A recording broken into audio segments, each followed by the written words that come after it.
been tuned into the Streets session with your boy Firahs and Joe MK. Why is this the name of our show, bro? Because we're the hottest in the streets. Catch us online, on the go, and on the FM. Okay, let's go. Yes. The big shout out to everybody that joined in right now on War FM 90.4. This is the Street Session with your boy Firahs. We ain't playing no games. We got a special guest in the building right now, going by the name Triggz. So I hope everybody's tuned in and enjoying the vibes right now. So listen, let me find out how Triggz is feeling before we get deeper into conversation. How you feeling, brother? What's going on? I'm all good. Alive. Energy is there. Get me? Nah, I appreciate it. Obviously, it's weird. Like normally when you have an interview, you know weeks in advance. But we was like just chilling, chatting. And I was like, I just come through, man. I'm doing a cover show at 6 to 8. Shout out to J-Way. And I was like, why not just hold it down right now? So, for you personally, how has COVID treated your music creativity? Ooh, that's a good question. If anything, it's made me go deeper with the thoughts because there's a lot of time alone, a lot of reflecting. You know what I'm saying? Yeah. So it helped me understand myself more and just be more in touch with myself. I would say that, but obviously I've had enough now. So like, you know what I mean? Like, yeah. So what's Unpolished 2 created during COVID? Yes, it was. When did I start recording that? I can't remember. Like earlier, like probably just after summer 2020. Okay, cool. Yeah. So this is a question I think would be good to ask. What's the difference between your process for Unpolished 1 out of lockdown and Unpolished 2 in lockdown? So Unpolished 1 was literally one studio session. I recorded all the songs in that one session. Oh wow. Yeah, okay. Banged that out, got it mixed because I was going on holiday in it, so I was like, all right, let me just get this done. Yeah. And that's why like the vibe on Unpolished 1 is a bit more like cheerful, more happy. Yes. You know what I'm saying?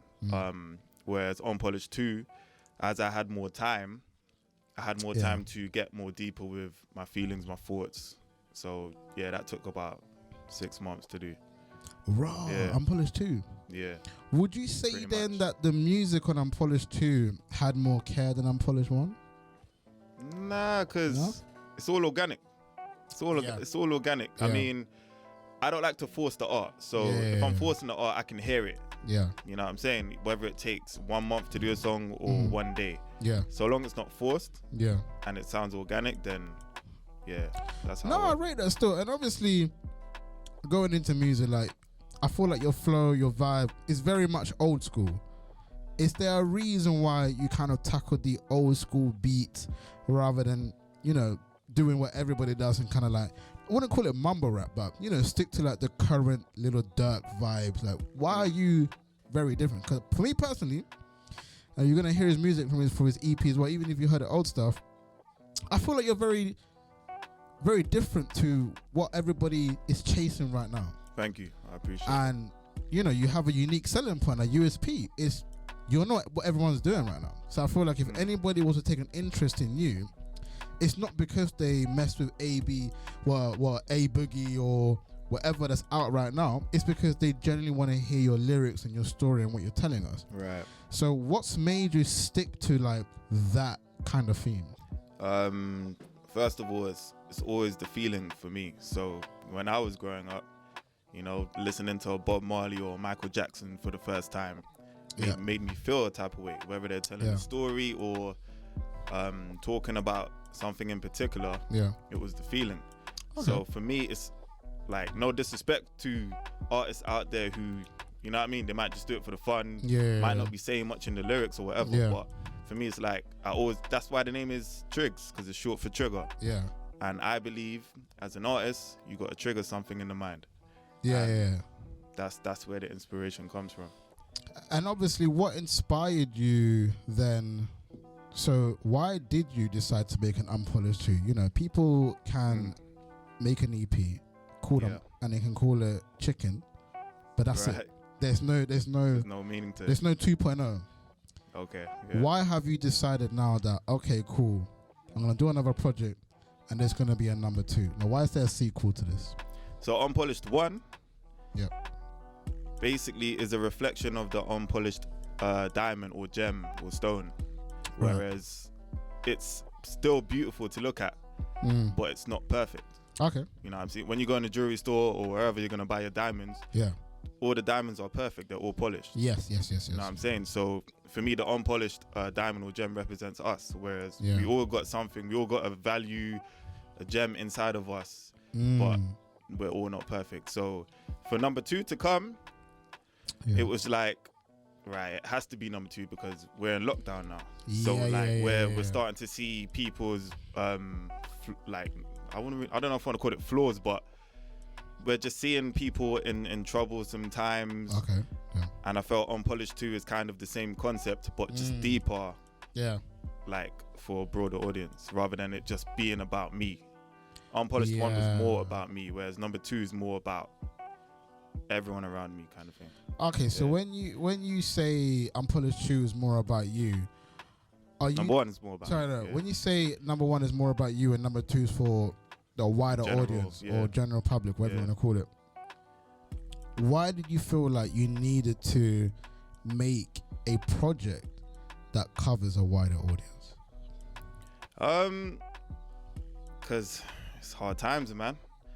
It's hard times. We like it got to a point where you're waking up, wherever you're on social media, you're on the news, you're just seeing, like, I mean, the news always promotes bad stuff anyway. But for real. it's always bad and it's always negative. Twitter, like coronavirus, or you know what I mean. Last year, the whole Black Lives Matter movement. You know what I mean. So it was just like, where is the light? Where is the positive kind of reaction? Obviously, talking of BLM, before we go into the first single of the EP that we're going to play, Zaha recently decided to stand up and not kneel down during his game for Crystal Palace. I saw that. What is your opinions on that? Like, did you feel like it was disrespectful? Obviously, he made his reasons, and one of his main reasons that he said was kneeling down isn't really doing anything. It doesn't mean that it's fixing the problem. Obviously, Norris standing up, Norris kneeling down, we all get that. Do you feel like him kneeling down now, because there's a lot of conversations now that, now British people, I'm not going to say skim tone, but you get it. When I say British, you understand what I'm trying to say. British people are now going to say, they're not to kneel down no more. Zaha ain't doing it. He's black, he ain't doing it. So why do I have to do it now? You know what I mean? Especially the ones that didn't really care, but was just kind of doing it because of the movement. Yeah. Like, how does that make you feel? First of all, towards Zaha, and then how the effect that it will have within football. Well, before I even criticize him, because I haven't heard a statement about it, one thing I will say is that at least it brings back the conversation, because I feel that the whole kneeling thing, like you said, a lot of people were just doing it just for the sake of doing it. Yeah. And okay, that's it. All right, back to football and back to normal life. Whereas Zaha's kind of like, oh, remember this? Now he's gone against it. Yeah. And it's kind of brought back the conversation, which needs to be an ongoing conversation because nothing's really changed. Yeah. So in terms of me actually having an opinion on him doing it, I can't, because I need to hear his view on it. But well, his main argument was literally that nothing's happened with the kneel down. Okay, well, there you go. Yeah. So he's like, what's the point of keep doing that? But then you can say the same thing about BLM, Black Lives Matter, the whole movement. Nothing's happened. You could then go down and say, I don't know if you remember, there was a whole situation with H&M when they had the black brother wearing a t-shirt saying King of the Jungle. I don't know if you remember that. Yeah. For like 2 days, everybody cancelled H&M, and then a week later, they dropped a... H&M was smart. They dropped a sell, and everybody ran back. So, first of all, it's a good one. Do you think cancel culture is real? No. Is cancel culture a thing? Doja Cat dropped a video the other day, still getting views.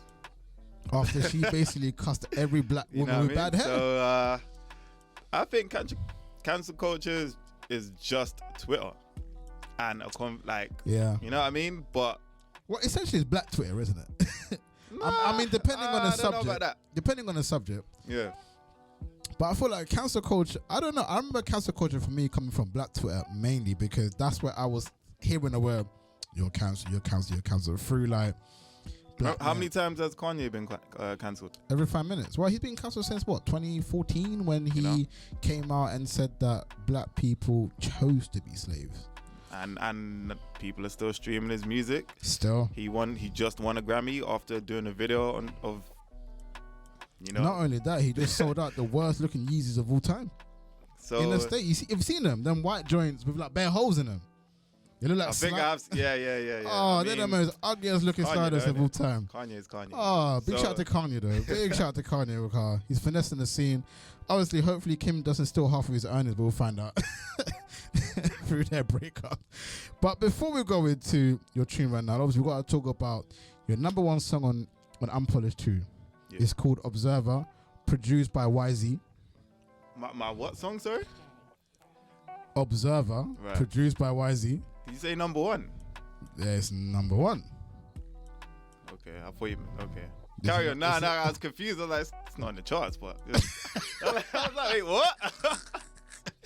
Oh, no. You don't for that. Oh, hell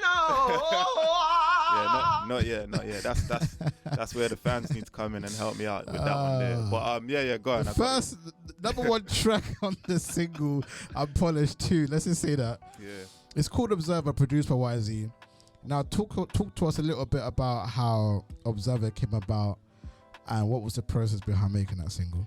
So Observer is literally basically what we just spoke about, like observing the scene, your surroundings, life in general, and seeing the influences, how it manipulates people's decisions. Like I say a lyric, I can't even remember off my head, but hey, it's your girl Trilly.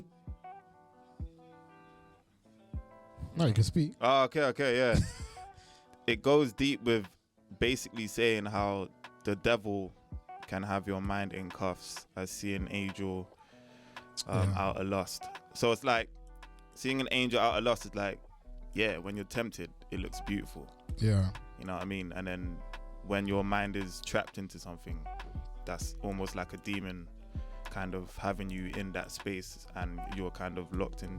So that song kind of deals with a lot of mental health, a lot of mental issues that we deal with on a daily basis. Sometimes we might not even know it, but that's literally what Observer is. Okay, it's more deep track. No, I hear that. So listen to the lyrics and point this one because I actually enjoyed this track. Okay. Yeah, cheers, I was bumping it earlier when I was sitting in there figuring out my show in my life, and this song came on. This song really had me figuring out my life. Like, it's awakening. No, it really does, because I feel like what this song was kind of, for me, what it was doing was it made you really think about the path you're going through and kind of understanding whether this is right or wrong. Yeah, because you're kind of observing what's around you. You're questioning your morals, your decisions, other people's decisions. Exactly, you know what I mean? What the outcome is going to be. So, yeah. So obviously, with no further ado, I'm going to stop the instrumental and now introduce your song, brother. Yeah. Triggz here on Whoa FM. This is Observer, track number 5. On the EP. Go stream that up right now. And here we go. Let's go. Being tuned into the streets session with your boy Firahs and Joe MK. Follow us on Instagram, Twitter, and Facebook. Follow me now. So obviously, hope you guys are enjoying the vibe so far with Triggz. Obviously, here at Whoa FM, you know how we do it. We like to dibble and dabble between questions about him and then some debate topics. So we got a whole hour and 10 minutes. So I feel like let's not go too deep into him right now. We're gonna come back. We've got more tunes to play. So I'm gonna find a story for you guys that I thought would be cool to talk about. Now you're probably sitting there going, okay, cool, what story you got for us? Listen, don't worry, at the street session we always come correct. We have all the stories ready and available whenever or wherever we are. So I'm gonna literally just go through my phone right now and literally figure out what I want to talk about. Now, one of the craziest things that I found out, which I thought was pretty cool, is that Drake is the only artist who has spent all 350 weeks on the chart. You might be wondering what do I mean by that. Billboard launched its Artist 100 chart on July the 19th, 2014, which is 350 weeks ago. Meaning, Drake is the only artist that since the Billboard launched its first Artist 100 Billboard chart in 2014, July 19th, he's basically been on the chart at some point every week. There's never been no Drake on the charts. Now, there's been a lot of conversation whether Drake's still a GOAT, whether he's a pop artist, whether he's a rap artist, whether he dibble and dabble in too many different scenes, you know, culture vulture. There's been a lot of conversation with Drake. Obviously, I'm gonna have to ask Triggz, from somebody who I assume you follow Drake enough to know enough about Drake. Is he a GOAT? 100%. Of course he's the GOAT. I don't know if he's the GOAT, but he is a GOAT. Who do you think can compete with Drake right now? In terms of what though? Because now you're starting a hip hop Yeah. conversation right now. Yeah, because basically, if people don't know, me and Triggz have had a lot of the hip hop debates, and I've always said we're gonna have to get a platform big enough for our egos. So this is a platform big enough for our egos to really go hard. So I'm saying, who right now in the game of hip hop can compete with Drake? Yeah, I know you're gonna say Kanye, but like what? Like lyrics, sales? What are we talking? Albums? Music and Just albums. Music and albums. Like, forget sales. Sales is based on whether you have a pop hit or not, to be fair, because Drake has a lot of pop hits. Well, you got your Kendrick Lamars, you got your J. Cole's.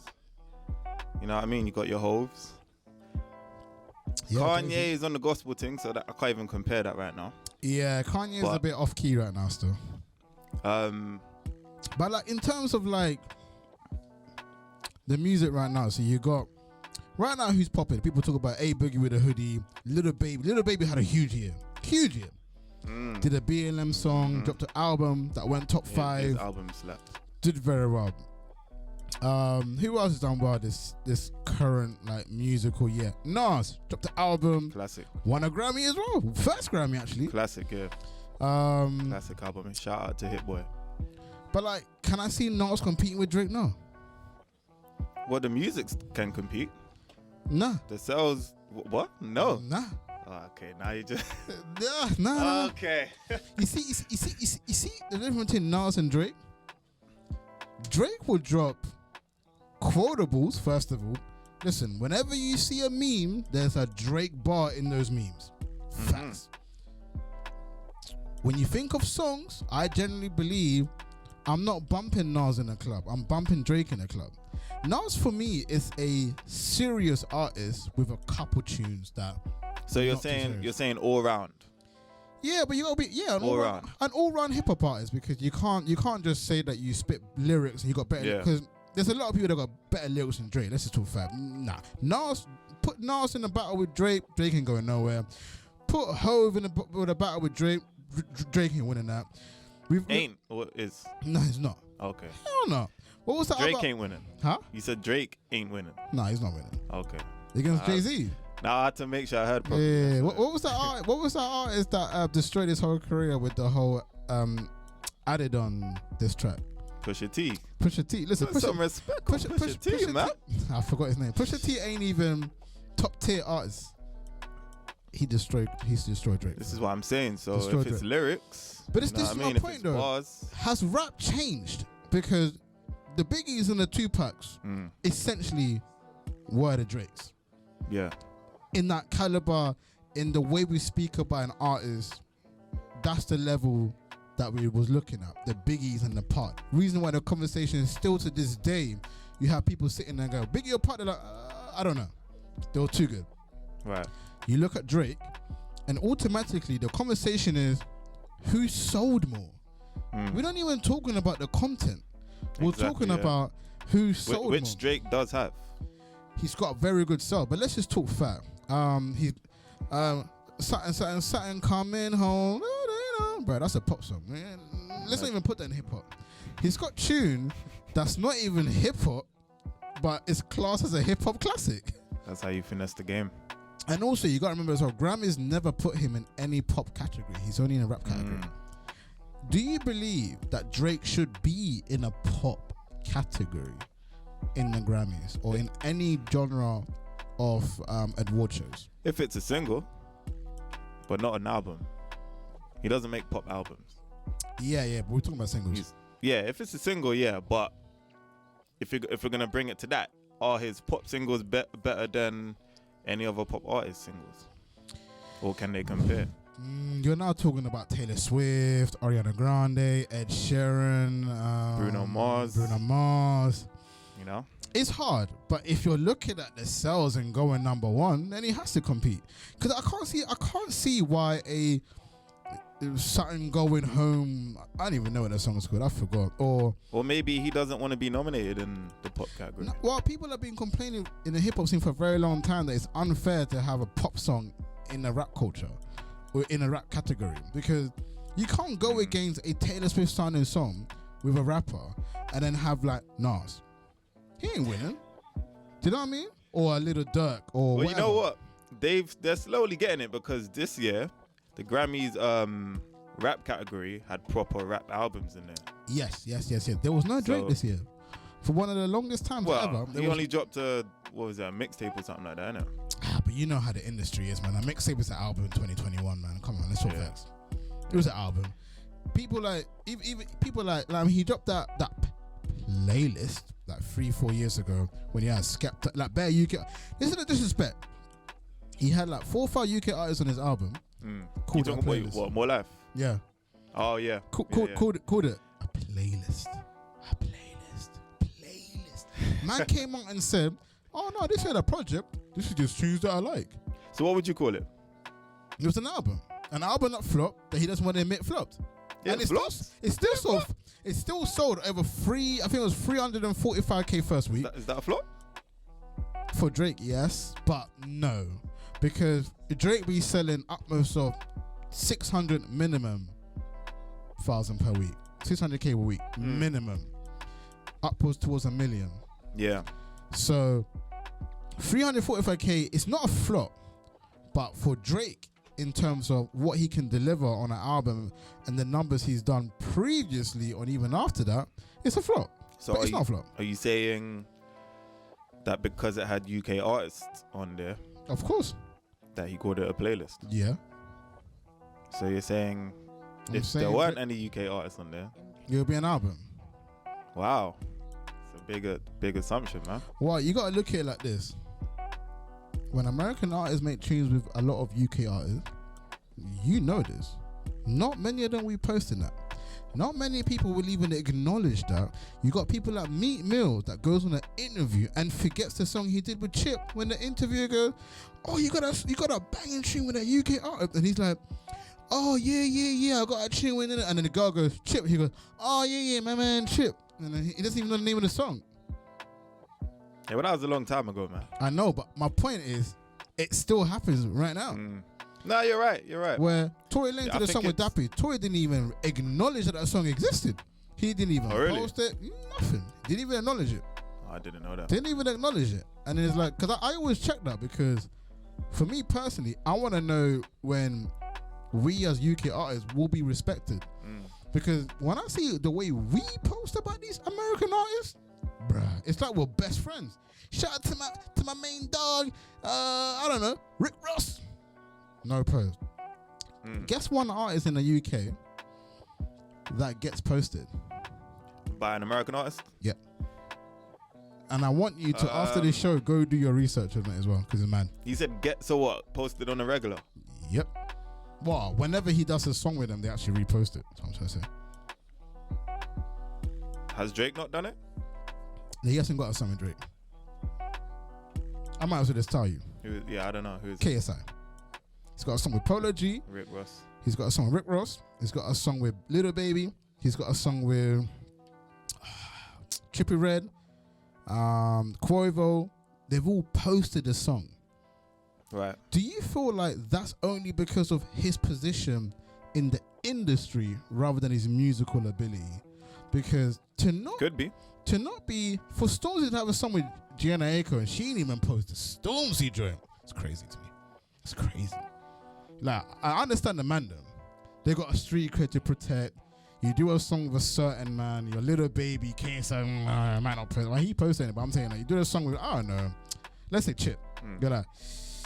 I don't know. It's KSI Taylor Swift in terms of the industry game where you're looking at him as a pop artist, so therefore you want to post him because of how popular he is, not necessarily because of how good the song is.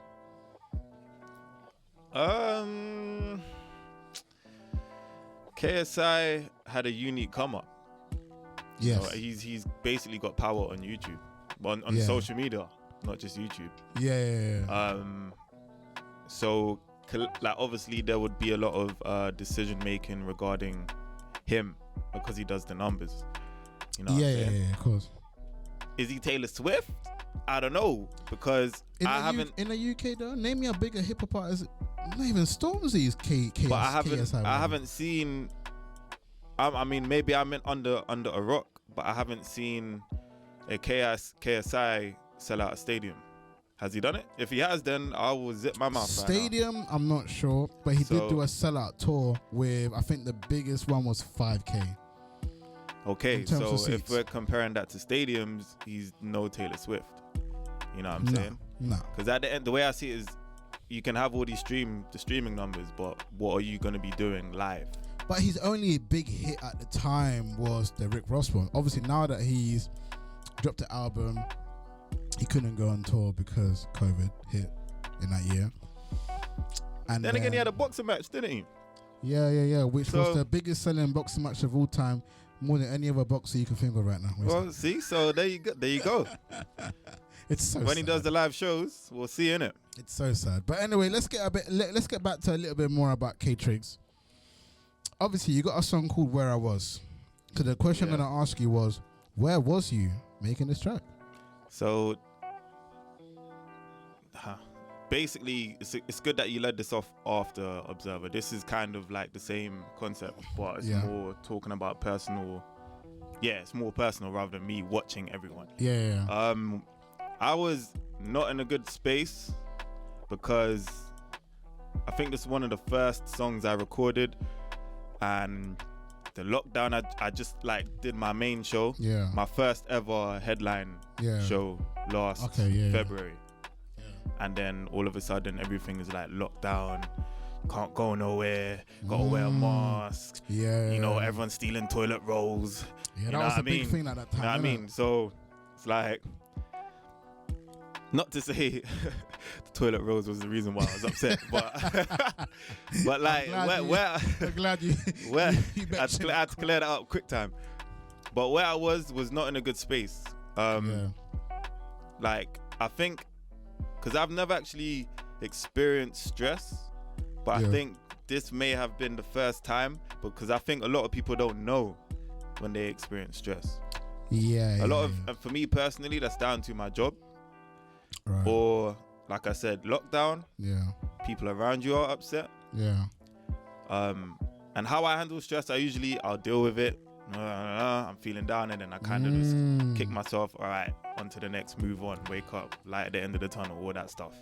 So yeah, that's what it is. Just describing the situation, my whereabouts, everything going on in my mind. I think it's also important because we're talking about a lot of music that means a lot to you, right? Especially with this EP and your previous EP as well. What for you makes a good song? Are you more on the lyrics, the kind of like flow, the beat? I'm everything. Like, for what you makes a good song, and what would be your example of a good song? For me, music is music. I don't need to be hearing a whole bunch of syllables and content to enjoy it. You know what I mean? I can listen to a deep rapper like Royce the 5'9", and then I can go switch it up and listen to Migos or Future. You know, Okay. so yeah. a good song to me, yes, it does have to sound good, but yeah. it just needs to feel good. The melodies need to be on point, flow. Yeah. How's your videos looking? Know what I'm saying? A good song is like what makes good food.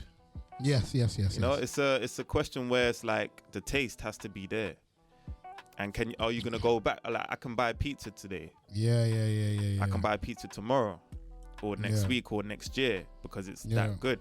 Same with music, you know. If it's when it's served, if it gives you that taste, that I want to go back to that. Yeah. Replay value, that's good music. I think replay value. That's what makes good music. Yeah, of course, yeah. You know how it affects you. We have a lot of memories as well. Like, we can be just doing something and then a song pops up and we'll be like, automatically it takes you back to that time. I was doing this, or I was with my partner or ex or whatever. You know what I'm saying? Yeah. I won the lottery, whatever. So replay value is definitely cool. I respect that, because I feel like right now replay value is what sells more. Reason why people making 50 song albums, why they're like 1.5 minutes, because especially if it's a really short song, you'll want to replay it because you want to keep hearing it, because you just heard it. It's too short for you to move on to the next track. And I think that's big right now. And I feel like, as much as I don't want to be mentioning 6ix9ine, he's definitely one of the forefronts of a song being a minute long. Here we go. No, but he did that, and a lot of artists do that. CJ Whipty's doing that song is like 1 minute 45 seconds. Little Pump with Gucci Gang is about 1.5 minutes long. There you go. Yeah, that's the formula. Yeah, and you know, for me personally, when I was listening to these tracks, I wanted to replay them all the time. Yeah, I didn't feel like I heard enough. Yeah. So I'll definitely agree and say replay value is very important. But anyways, brother, listen, introduce us to your new track or track of the EP, Unpolished 2. What is it called? So this is track 1, the intro, produced by P. Will Valère Sound. Go check him out. He's got some of the dopest beats. You get me? This is where I was. Follow us on Instagram, Twitter, and Facebook. At Whoa FM 904. Being tuned into the streets session. Why is this the name of our show, bro? Because we're the hottest in the streets. Boom track. We still got about 45 minutes left of this show, so I thought it's only right that we get to know him on a deeper level. Before you was Triggz, before you wanted to do music, what would you say, or who would you say you was as a person before the music? I was the most amazing. No, I'm joking. Before, I was an artist. Yeah, I was an artist. I was into visual arts. Yeah. You get me? Just normal guy, really. Normal guy doing my thing. The music came when, just for people that don't know, I'm from Stonebridge, Northwest London. So at the time, I don't know why. I don't know if that's something to clap about, but what's your ends? What do you mean? I mean, yeah, if you survived in Bridge, then you can survive anywhere. Facts. But like at the time, hella man were doing music. You know what I'm saying? You had your K Cokes. Yeah. Basically the whole Suspect, and we were surrounded by literally everywhere. You know, basically the whole of Northwest was doing music. So when I saw the Olders doing it, me and my boy Cascade, shout out to Cass, we jumped on the thing, you know, bought our own mic, recorded vocals on Audacity, and it became that. But it was just a hobby, like for every, you know, most artists, until you kind of believe in yourself. Yeah. You know? And then it became a thing. People started to listen. Yeah. And then when I heard the reaction, I was like, you know what? Let me take this further. So that's basically the story. It wasn't easy because, you know, as a youth, you got to go buy your own equipment. You got to go buy the mic, computer, all of that. So in good ways and bad. So, but you just got to make it happen. Yeah, no, I hear that. And obviously for people who don't know, Where are you born? Yeah. So I was born in New York, BK, Brooklyn. You know what I mean? Came over here when I was younger. Yeah. My mum, wonderful woman, raised 2 sons in London. He's on fire! So like, I kind of wish it said she's on fire, but there you go. the transition was mad because obviously you're used to, like, I was used to seeing yellow school buses and all these kind of things there. Yes, you know what I mean? yes, Like yes, big yes. sidewalks Yeah, and whatnot. So I'm coming over here, you know, going in school when teachers are telling me to say like it's yogurt, not yogurt, and stuff yeah, like that. yeah, So yeah. yeah, like it was a cool time. It was a cool time. But I was raised in London, so it's like when if I go over there, my cousins will be like, "Oh, you're British," because I was raised here. But if I'm over here, people will be like, "Oh, you're American," because I was born over there. So it's just you know what I'm saying? But at the end of the day, I was raised here. Do you wish that you had more of a connection with your New York side, musically, creatively? Did you wish that you was there a lot more often? I was actually. I used to go there every year. Oh, yeah, every summer I would go there every year until I didn't do my research. probably my guy with the blonde hair and the orange face came over into the office. So I kind of is that where then your kind of like musical influence mainly comes from in terms of old school hip hop? Yeah, old New York sound. Exactly. So there's a lot, like in my older stuff, there's a lot of boom bap, which is obviously New York influence, and well, just where it came from, innit? Yeah, so, 100%. And then growing up here, growing up through the birth of grime, and obviously before that garage and whatnot, that I kind of incorporated the fast flows and the into the songs. So that's how I can like kind of manipulate my vocals or my flow on any kind of beat. You know what I'm saying? So yeah, but I mean, I don't wish that I was like in America more or anything like that, because then I wouldn't have this character. You know what I'm trying to say? You know, at the end of the day, I was born in Brooklyn and I grew up in Stonebridge. So either way, it's like it doesn't really make much of a difference. the universe was like, well, you still gonna be growing up in the hood. So like, you know what I mean? So, but nah, I mean, London is beautiful at times. So, and obviously, like, you as a musician, right? What would you say is a no-go? By that I mean, when you're an artist, is there anything that you believe that you shouldn't do as a musician? Yeah. I mean, I'm not gonna like stand here and be like telling people what they should and shouldn't do. I just believe in. No, but for yourself, like for myself. Yeah. So long it's if I can put the word integrity next to it, then I'll do it. Okay. Yeah. So if someone asks me to do something, even if it's just something like, oh, can you jump in this beat, right? Yes. And I don't like the beat, but I'm doing it just because I don't know, that person might have a lot of followers or whatever. I feel like the integrity is gone. Yes. You know what I mean? Do you feel like it's important to make music that really relate to who you are as a person, would you say? Yeah, because that's the word integrity. That's why people are drawn to artists, because music speaks. That's why Drake sells so much. Going back to Drake, because he's very transparent with his music and his feelings. You know what I mean? Yeah, of course. Obviously, yes, there are artists out there who might have a certain lifestyle that doesn't add up to who they are. You know what I mean? But there's still some truth in there. I feel like going into that conversation, now we've got to talk about This Little Boy off the EP produced by Be Young. Now, to let everybody know, is it the Be Young, the UK artist or not? Because I know someone's going to be telling me it's Be Young. Oh my God. Shout out to Be Young. Jeez, man's producing now. You know what I mean? Nah.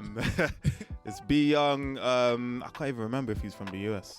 I don't think he's from the US, but I heard his beat on SoundCloud, and I was like, yo, this is cold. He's actually produced a song on Unpolished 1, Critics. Okay. For those that don't know. So it's the similar kind of vibe, boom bap, New York kind of feel, storytelling. You get me? And this song, funny enough, is about growing up in the ends. Okay. You know, you can be the most innocent kid in the world. Yeah. But when you're put in a situation where a lot of things is going on, you know, it might not stay that way. Cool. So that's what this song is about. You get me? Cool. So I'm gonna let you introduce the track. Yeah, Triggz here, Wow FM. Make sure you're locked in. Go stream Unpolished 2. This is this little boy. Being tuned into the streets session with your boy Firahs and Joe MK. Follow us on Instagram, Twitter, and Facebook. Follow me now. Do you know what? Before we go into the live performance of his track, which I won't name what it is right now, I feel like it's only fair that we talk about life during COVID and what he's missed. Now, live performances has been one of the biggest losing battles for any artist right now. You know, we've seen the verses on the Instagrams, we've seen a lot of live performances, we've seen a lot of open mic events having to resort to Instagram live open mics. As an artist yourself, how does that had an effect on you as a musician? Well, first of all, I can't get paid from it. But now, jokes aside, yeah. For me, live shows is where you really, really, really connect with the audience. You know what I mean? Nothing beats live show, nothing at all. Sitting at home, listening to the tune or mixed and mastered is good. But when it comes to live, and you're taking in the energy, you're taking in the energy of everyone else around you. Yeah. The lights, the smoke, or whatever. It doesn't even need to be loud smoke, but nothing beats that. So just that experience alone, connecting with people in front of you and engaging in some sort of language, can't beat that. No, it's true, because I feel like you make music. Not everybody, let me not make it out like everybody does it, but you make music in the hope that the people that listens to it connects with it, understands the lyrics, knows the lyrics, sings back to you when you're performing. You know, there's a lot of things when it comes to music, which is why lyrics is very important, and understanding the lyrics and actually hearing what you're saying is very important. Because you don't want to be the person that performs a song and half of the crowd are singing your song incorrectly. You don't want to be that guy. Yeah. Exactly. So obviously, which is why you have lyrics videos on you, or you know, you can find that on Genius or lyrics, whatever. There's ways to get lyrics to a song anyway. But I'm saying, for somebody like me personally, listening to music, when mumble rap first came about, I'm not gonna lie, I didn't know anyone's music like that. I mean, I was listening to the Yachty, you know, half of the things he was saying. I was listening to all these other artists, you understand, half of the things he was saying, Uzi, you understand? I was just singing along, going, you know what I'm saying? That's what I was saying. Yeah. That's what I was doing. That's your impression of... yeah, I mean, that's why it was called mumble rap, right? Because in terms of mumbling, it was you're mumbling your words. You wasn't really pronouncing your words correctly, whether that's Englishy correctly or American correct. It doesn't really matter. You just, words weren't coming out historically the way it should be. I say historically because musically, musically, everybody kind of had correct terminologies, or at least you could hear what they were saying. Okay, so I'm gonna throw you a curveball now. Yeah, go on. So, because you're talking about language and mumble rap. Yes. Can you understand any of the lyrics in "Smooth Criminal" by Michael Jackson? I mean, I know what he's saying. Yeah. The terms understanding. What's the lyrics? You want to sing it now? No, you said you know what he's saying. Apart from Annie, are you okay? What else do you know? Okay, that's the first question. Yeah. You know what? That's actually a good question, because now that I'm sitting here listening and thinking, that's the first question. Do I even know the full lyrics to Smooth Criminal? And that's one of my favorite joints. That and Don't Care About Us. Or that one of my two favorite joints. The joint with Chris Tucker as well. Yeah, that song you can hear the lyrics, but they don't care about us. But sticking to the subject of Smooth Criminal, it's a funny one, because I'm now going through the head of the lyrics in my head, and I'm like, Do I say the lyrics or just go? Now here's something else that I clocked a while ago. Yeah. Does the flow of Smooth Criminal not remind you of Offset? Of what? Offset. The flow, not the voice. The flow. Is that not? No. Okay, so when And that's how you So- know K-Tree listens to music, you know, because there's When- not a lot of people that can challenge me on conversations like this. So when I hear people just like mumble rap, I'm just like, at the end of the day, it's a part of the art. Like, it's either for you or it's Right. not. You know what I Yes. mean? Yes. But I do hear what you're saying in terms of it still needs to make some sort of sense. So, It's weird because I always feel like you've heard my music, yeah. and I know the way I pronounce a lot of my words aren't always the best way or Right. the easiest way to hear it. You might hear something and think you've heard something else. Right. So that's why I appreciate where we are today, because I can drop a song, people might not know one or two, but then again, if you look at all my captions, I drop the lyrics because I know how I sound, and I know that not everyone's gonna understand exactly what I'm saying. Hence why I always feel like if I drop a YouTube video, there is a section of just the lyrics. Just the lyrics, yeah. So you can actually read it if you need to. If you need to. Because it's like, I know that, because I do like the whole, like, well, my tone is Afrobeat, but then I'll make a lot of like hip hop vibes or pop vibes or rock vibes or whatever that I decide to make. But on Afrobeat, I feel like you can hear me and understand me a lot better than when I'm not in my comfort zone. Okay, yeah. Because it just comes across very, almost too Afrobeat on a non-Afrobeat. Because I'm trying to do the voice that I always do on a song that I don't do, which is probably why the drill song to a lot of people surprised people, because it was the only time where I decided not to do that. Yeah. It was the only time I was like, I'm not doing this Afrobeat tone. I'm going to come a bit more like aggressive, a little bit more drill In your worthy face. sound effect. Yeah. So I feel like that's why I appreciate what we're going to come along to, which, do you feel like this whole mumble scene, like, you know, the Dirks, the A-Boogie, has given us a new lane for the new people or the new audiences, or even the old audiences, to kind of like treat music differently? By that I'm saying, are lyrics still important, bro? Are lyrics still important? Yeah. Yes. What? Yes, they are. No, they're not. But Because it still has to give a feeling. So it's not important though. it's true. Nah. Gucci gang, that gives a feeling. What? That gives it to, not to you. Maybe the kids. They feel some type of way when they're spitting that. You know what I'm saying? A feeling though. Gucci gang, Gucci gang, Gucci gang. See what I'm saying? You almost sang the whole song just now. I know this song. But For me, it's about the feeling. lyrics for me has lost its credibility. Oh yeah, 100%. So you do agree there? No, because you said, is it important? You know what I mean? But in terms of it, losing its credibility. I feel like the flow and the beat is way more important than the lyrics right now. Yeah, exactly. 100%. Been like that for a while. Okay. Yeah. It's been like that for a while. A lot of songs. But I'm saying that because somebody like you, when I listen to you, I look for the lyrics. I don't look for the beat. I don't really look for the vibe. I look for what you're telling me, because from you're one of those artists that, like, for example, when I was listening to it yesterday, I walked into the fridge and I had to grab my mom's Baileys. Listen, I'm telling you right now, I had to grab a quick Bailey, little bit of ice, get in the zone, because I know you're gonna put me in a zone where I have to think. And obviously, it's like, if I'm gonna listen to somebody's music, I gotta understand the vibe. If you put if I'm listening to a Dirk album, for me, I feel like it doesn't really matter where I'm at, as long as I'm kind of hyped. Right. Because his music is very hyped. Like the club. Yeah.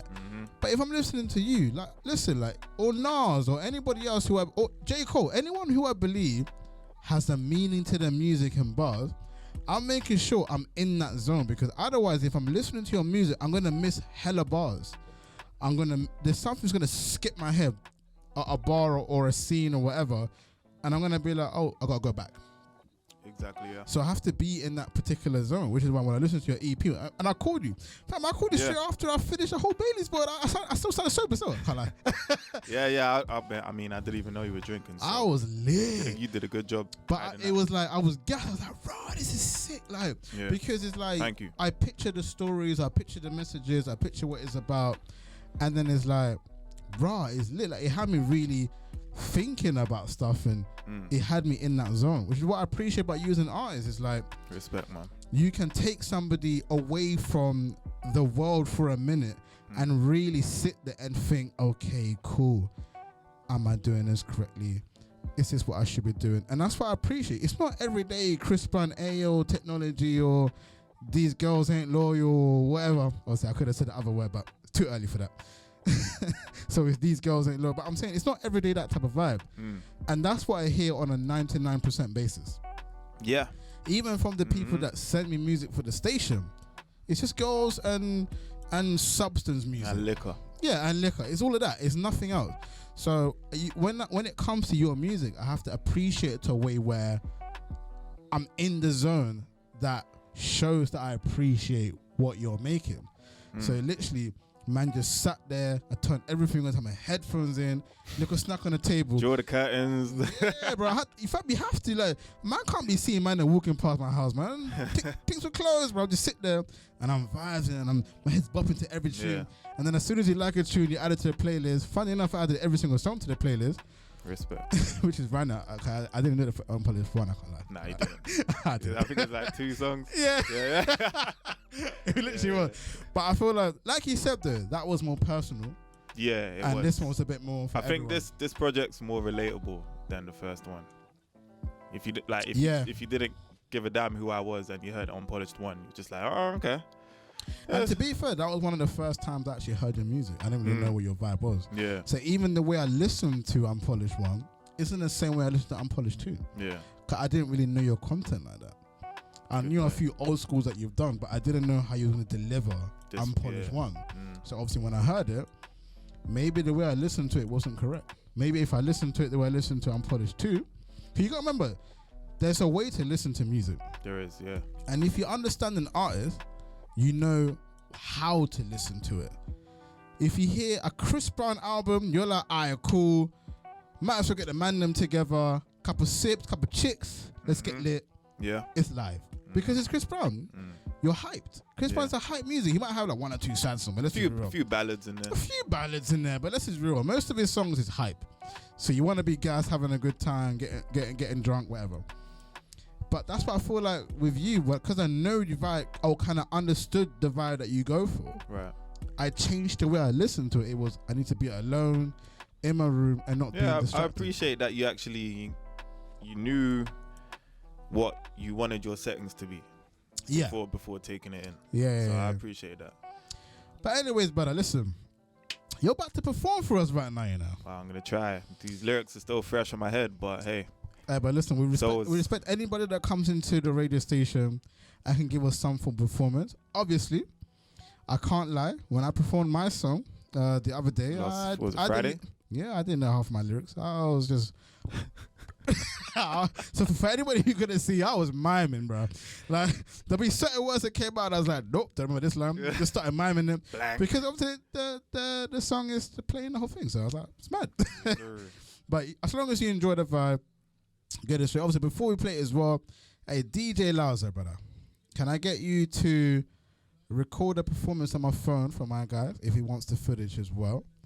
So it's on 4K, so just record this whole performance in case he wants to perform it. Can I take this up? Like, does it have to be? Can I hold it? The mic? Nah, because they left it like that. Yeah. Okay. Whoa! That's okay. I mean, I think you can hold it though. Yeah, this is calm. This is that calm? There we go. Yeah. Feel like I'm on stage already. Listen, I'm not his official DJ, but I'm gonna pretend to be his official DJ for right now. So right now we got Triggz, The Roads, featuring Tari. Being tuned into the Streets session with your boy Firahs and Joe MK. Why is this the name of our show, bro?